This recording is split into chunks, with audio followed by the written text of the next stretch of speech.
오늘 주시는 말씀을 나에게 주시는 말씀으로 아멘하고 받으면 역사가 일어날 줄 믿습니다. 오늘 지금 다 부득이하게 온라인으로 각 처소에서 예배를 드리고 있습니다. 그러나 지난주까지만 해도 우리 다 그래도 마스크를 하고 예배당에 모여서 예배를 드렸지요. 그런데 이제는 마스크는 완전히 일상생활이 되었습니다.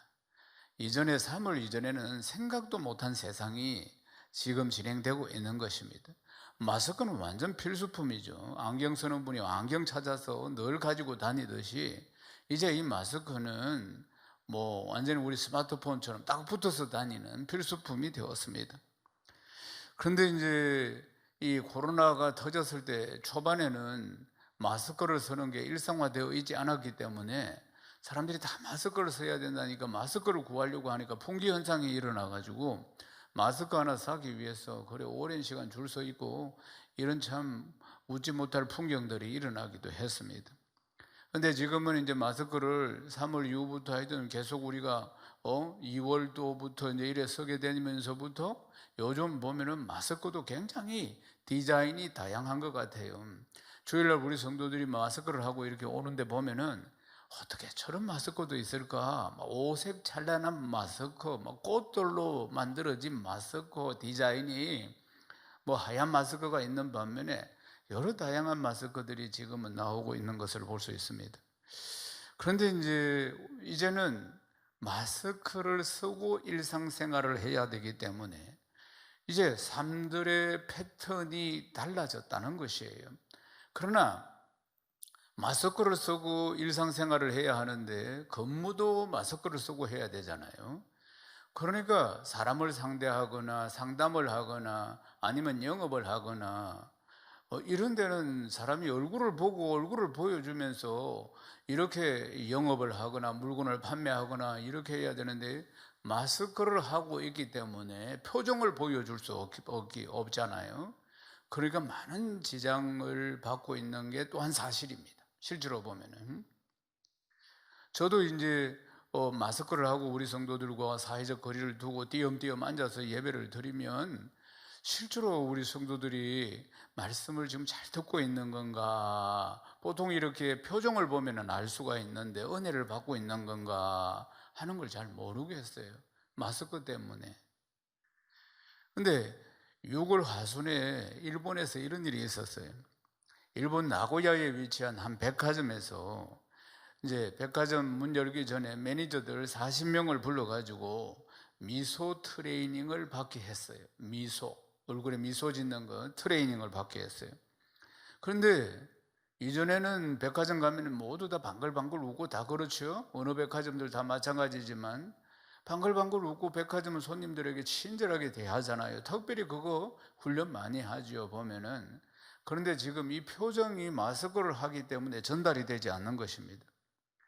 그러니까 코로나 때문에 백화점이 한 달 정도 영업을 못했고, 그리고 또 이제 한 달 뒤부터 코로나 극심할 때는 영업을 못했고, 이제 일본에 이 백화점이 문을 이제 다시 한 달 뒤에 열었는데도 불구하고 모두 다 마스크를 착용하고 있으니까 차가운 인상을 준다는 것이에요. 마스크를 하고 있으니까 차갑지요. 이 친절함이나 이런 또 접대하는 마음들, 이런 마음들이 전달이 되지 않는 것이에요. 그래서 물건을 지금 팔고 있는 입장에서는, 백화점 입장에서는 마스크를 하고 있다는 것 자체가 굉장히 큰 판매의 약점이 되는 것입니다. 그래서 또 백화점만 그렇겠습니까? 영업을 하는 사람들도 고객을 상대하는 데 있어서 굉장히 이게 약점이 되기도 하는 것이겠죠.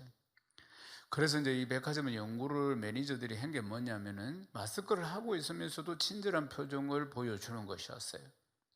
그래서 마스크를 하고 있으면서도 친절한 표정을 보여줄 수 있는 게 바로 눈입니다. 눈. 보여주는 게 눈밖에 없으니까.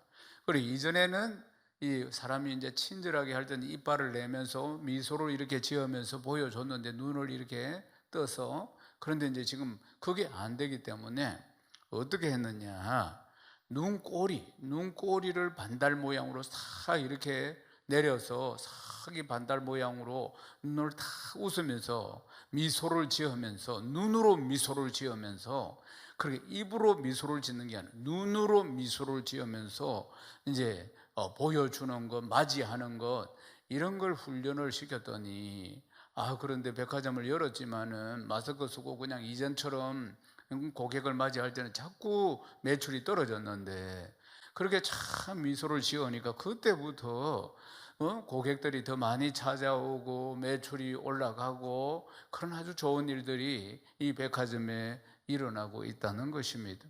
그래서 이제 마스크를 하면서도 눈꼬리, 특별히 중요한 건 눈꼬리입니다. 눈꼬리를 통해서 친절한 표정을 짓는 거예요. 눈꼬리를 통해서 눈꼬리가 탁 처지면서 그렇게 미소를 지어 보여주는 거예요. 그것뿐만 아니라 또 하나는 목소리입니다. 목소리가 잘 전달될 수 있도록, 표정이 지금 전달이 되지 않기 때문에 보이는 이 눈꼬리를 가지고 아주 친절함을 보여주고 미소를 보여주고, 그리고는 목소리를 통해서 어떻게 훈련을 했느냐 하면은 천천히, 그리고 분명하게, 그리고 정성스럽게, 그렇게 목소리도 마스크 하고 나서부터는 다시 이렇게 훈련을 했다는 것이에요. 그랬더니 목소리도 이렇게 아주 정성스럽게, 분명하게, 정중하게, 목소리도 따듬고, 또 눈으로 인사하고 미소 짓는 것도 훈련하고, 그랬더니 이 백화점의 매출이 점점 좋아지더라는 것입니다. 사랑하는 여러분, 이게 코로나가 있기 전에는 생각도 못한 일입니다. 전혀 생각할 필요도 없는 교육 아니겠습니까? 이제는 마스크를 하고 살아야 하는 이런 세상이기 때문에 이제 모두 다 이 상황 가운데서 한 번도 경험해 보지 못한 이런 상황 가운데서 다들 어떻게 하면 잘 적응을 하고, 그리고 이런 상황 가운데서 어떻게 최선을 다해서 지금 원하는 목표를 이룰 것인가 하는 것이 가장 큰 관건입니다. 사회적 거리두기는 일상화되었고, 산업 현장에서는 언제나 마스크를 해야 되고, 이건 너무나 당연한 거 아니겠습니까? 뭘 하든지 간에 마스크를 하고 사회적 거리를 두고 있어야 한다는 것. 학생들도 학교 마음대로 못 가죠. 보면은 온라인으로 수업을 한다든지 간다 하더라도 일주일에 한 2번 간다든지 이런 상황 가운데 있습니다. 사랑하는 여러분, 사업을 하든지 직장 생활을 하든지 학교를 다니든지 학업 중에 있든지 뭘 하든지 간에 지금 이 모든 것들을 갖다가 코로나 상황이라고 해서 그만둘 수 없는 것이에요.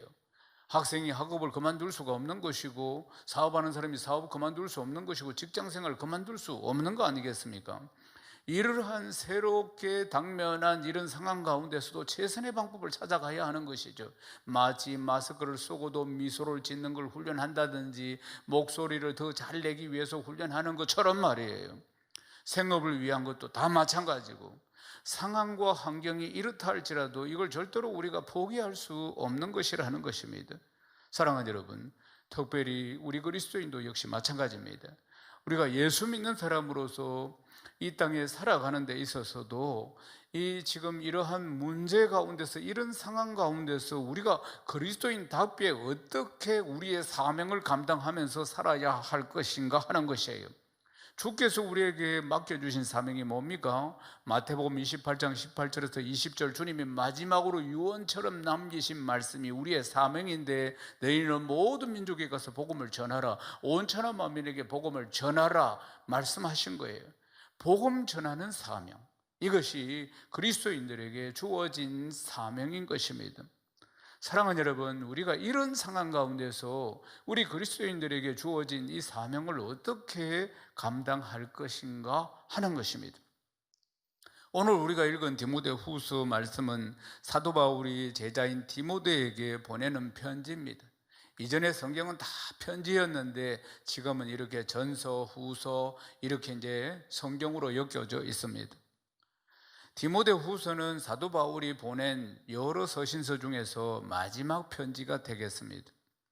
그리고 사도 바울은 이 편지를 한 뒤에 그 다음 순교하게 됩니다. 사랑하는 여러분, 사도 바울은 한평생을 복음을 위해서 살았고, 그리고 정말 목숨 걸고 복음을 전한 분 아니겠습니까? 그런데 이제 사도 바울이 지금 로마 감옥에 있으면서 외로이 자신의 최후를 기다리고 있습니다. 그러나 교회는 어떻습니까? 사도 바울이 1차, 2차, 3차 선교 여행을 다니면서 초대 교회를 다 세웠습니다. 세우고 그 다음 또 디모데처럼 이런 일꾼들에게 교회를 담당시켰습니다. 초대 교회가 세워지는 과정 속에서는 많은 어려움이 있었어요. 지금도 교회가 이단들 때문에 많은 어려움을 겪고 있는데 2000년 전에 처음 교회가 세워졌을 때는 어떻습니까? 사도 바울은 로마 감옥에 있지요. 그러니까 교회 안에는 거짓 교사들이 막 설치고 다녔습니다. 율법주의자들이. 그러니까 믿음으로 우리가 구원을 받는데 예를 들면 할례를 받아야 한다, 뭐 제사를 드려야 한다, 뭐 이런 거짓 교사들이 교회 안에 많이 있었던 것이에요. 그러니까 디모데는 어린 사람이고 그리고 교회를 맡았는데 자기의 스승은 지금 감옥에 있지, 교회 안에는 거짓 교사들이 아주 당을 지으면서 설치고 있지, 교회는 사분오율되지, 이러니까 디모데가 상당히 의기소침해 있었던 것입니다. 그래서 사도 바울은 감옥에 있으면서도 그곳에서 이제 얼마 뒤에는 순교하게 되는 그런 상황 가운데 있는데도 불구하고 사랑하는 디모데에게 격려하고 힘을 주는 편지를 보낸 것입니다. 디모데후서 이 편지가 기록될 때는 참 복음 전하기에 어려운 상황이었습니다. 그렇지요? 최고의 리더인 사도 바울은 감옥에 갇혀 있는 상황이지요. 그리고 교회 안은 거짓 교사들을 통해서 어려움을 겪고 있지요. 사분오열되어 있고 당을 짓고 있지요. 그들의 세력이 훨씬 크지요. 한편으로는. 그러니까 교회가 얼마나 어렵습니까? 이런 상황 가운데서도 반드시 해야 할 일, 그리스도인의 사명인 복음 전하는 일을 잊지 말아야 한다고 디모데에게 편지를 보낸 것입니다. 디모데후서 4장 1절 말씀입니다. 읽겠습니다. 하나님 앞과 살아있는 자와 죽은 자를 심판하실 그리스도 예수 앞에서 그가 나타나실 것과 그 날을 두고 엄히 명하노니 아멘. 그러니까 우리가 복음을 전해야 한다는 이 사명은 사도 바울이 단순히 부탁하거나 권고하는 상황이 아니라는 것입니다. 디모데가 제자이니까 내가 스승으로서 이야기한다, 이런 이야기 차원이 아니라는 것이에요. 우리가 복음을 전하는 것은 디모데에게 이야기하기를 심판주로 오시는 주 예수 그리스도에 나타나실 것과 그의 나라를 두고 엄히 명하고 있다, 이렇게 말하고 있습니다. 그러니까 이 명령에는 어떤 핑계도 될 수가 없다는 것이에요.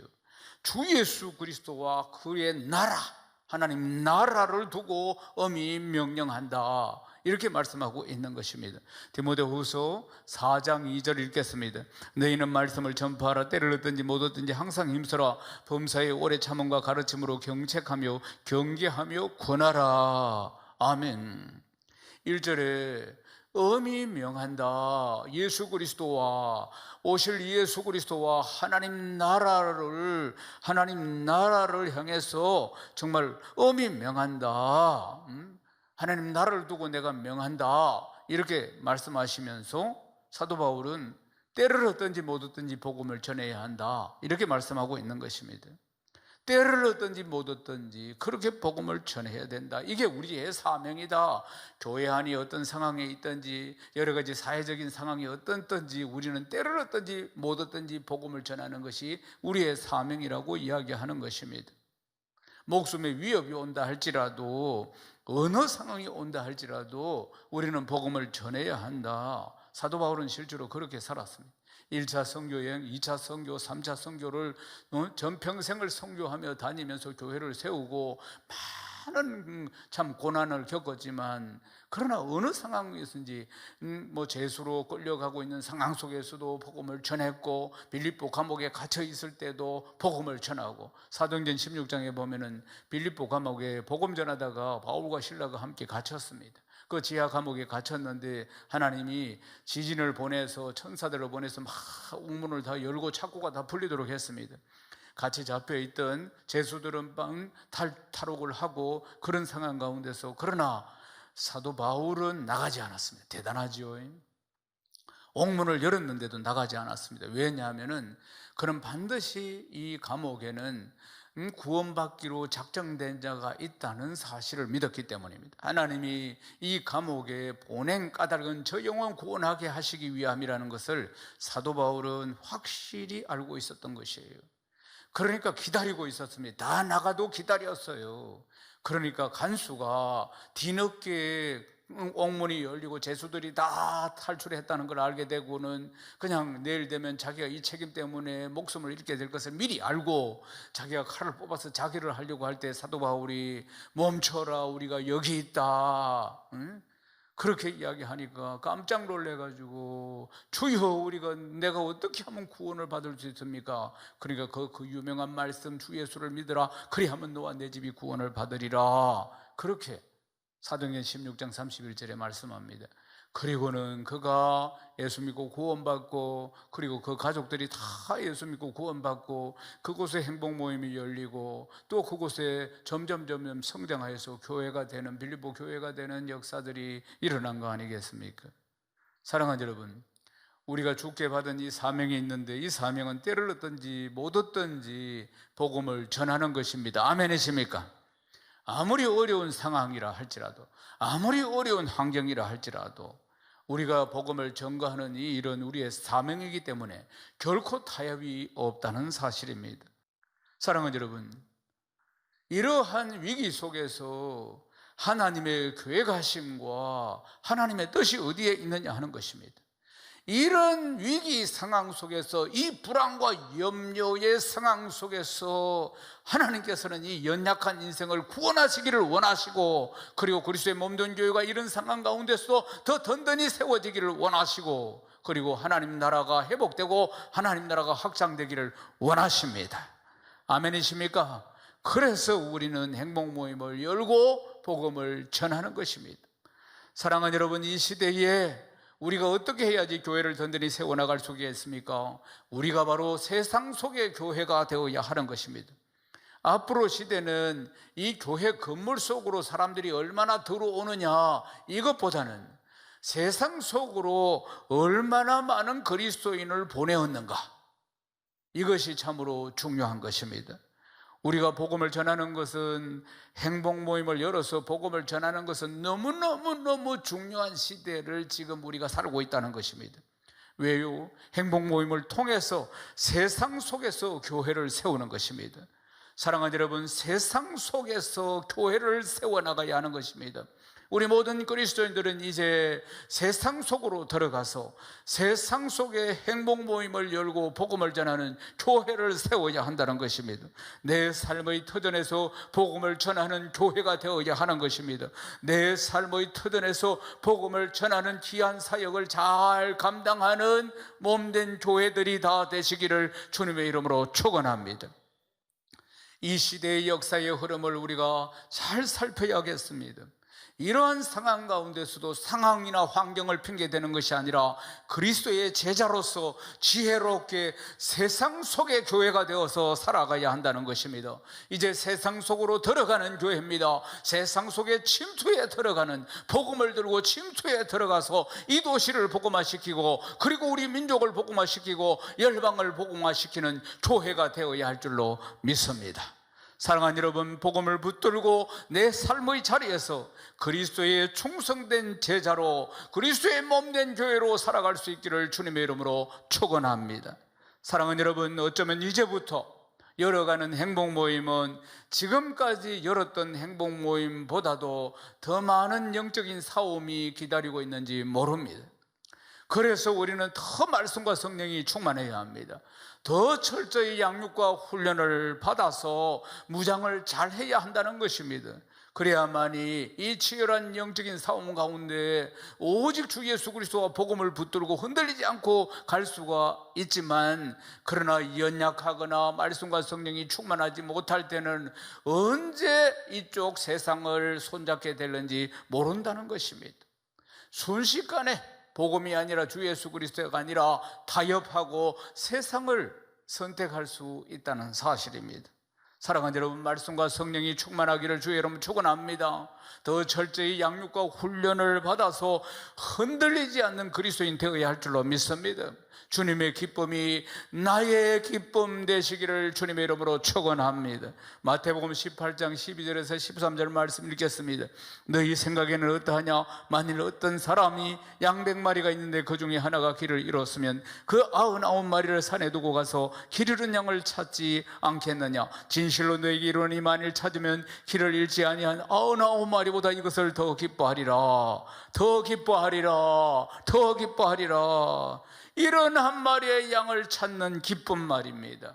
99, 우리 안에 있는 99보다도 이런 한 마리의 양을 찾는 기쁨을 말씀하고 있는 것입니다. 우리가 행복 모임을 열고 때를 얻든지 못 얻든지 복음을 전하는 것은 이런 한 마리의 양을 찾는 것입니다.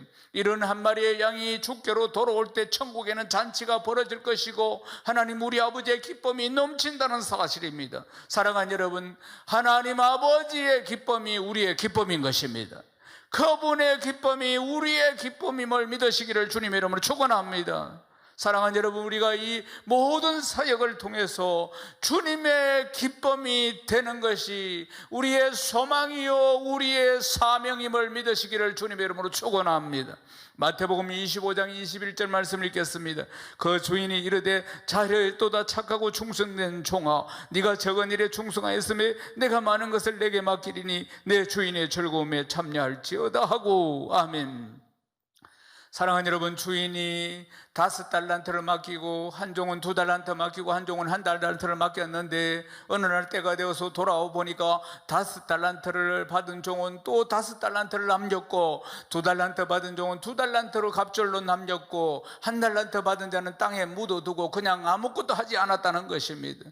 그래서 5달란트 받은 자, 2달란트 받은 자는 네 주인의 즐거움에 참여할지어다, 이렇게 축복했습니다. 주인의 즐거움에 참여한다는 큰 기쁨 말입니다. 주님의 즐거움에 참여하는 기쁨 말이에요. 한 영혼이 천하보다도 더 귀한데 그렇게 우리가 귀한 사명 붙들고 이런 어려운 상황이지만 상황을 탓하지 않고 때를 얻든지 못 얻든지 복음 전해서 이런 양 한 마리 돌아올 때마다 주님의 기쁨에 참여하는 축복을 누리게 되는 줄로 믿습니다. 그러나 1달란트를 받았는데 땅에 묻은 자는 어떻습니까? 악하고 게으른 종이라고 불려진 것입니다. 그리고 이 무익한 종은 바깥 어두운 데로 내쫓아라고 했어요. 슬피 울며 일어날 것이라고 한 것 아니겠습니까? 사랑하는 여러분들이요, 우리 모두 다 착하고 충성종 되시기를 주님의 이름으로 축원합니다. 착하고 충성된 종 말이에요. 그래서 주님의 즐거움에 참여하는 귀하고 복된 성도 되시기를 주님의 이름으로 축원합니다. 사랑하는 여러분, 이제 말씀을 마치겠습니다. 우리가 이제 살아가는 이 시대는 확실하게 이전 시대와는 다릅니다. 이런 시대를 살아가는 지혜가 필요합니다. 지혜가 부족하거든 아버지께 구하라고 하셨습니다. 사랑하는 여러분, 지혜를 구하십시오. 지혜를 구하십시오. 이 사명을 잘 감당할 수 있는 지혜를 구하십시오. 변해가는 시대에도 어떤 상황 가운데서도 어떤 환경 가운데서도 흔들림이 없이 복음을 전할 수 있는 귀한 사명을 변함없이 감당할 수 있는 지혜를 구하십시오. 우리가 바로 세상 속의 교회라는 것을 명심하십시오. 내가 속해 있는 그곳에서 행복 모임을 열고 그곳에서 하나님의 교회로서의 역할을 잘 감당하는 복된 제자가 되시기를 주님의 이름으로 축원합니다. 이제 오늘부터 가을 행복 모임을 시작합니다. 이번 행복 모임은 어느 때 행복 모임과는 사뭇 다릅니다. 분명한 사명으로 나아가야 합니다. 시대를 읽을 수 있는 눈을 가져야 합니다. 지혜가 필요합니다. 준비된 행복 모임으로 우리가 그렇게 나아가야 할 줄로 믿습니다. 사랑하는 여러분, 가을 행복 모임을 열 때 내가 세상 속의 교회라는 정체성을 분명히 가져야 합니다. 내가 세상 속의 교회라는 것이에요. 사랑하는 여러분, 우리의 모든 사역을 통해서 주 예수 그리스도께서 영광을 받으시고 기뻐하십니다. 주님의 기쁨에 참여하는 그날을 기대합니다. 그날을 축복합니다. 세상 속의 교회가 되어서 복음을 전하는 복된 성도 되시기를, 주님의 기쁨 되시기를 주 예수 그리스도 이름으로 축원합니다.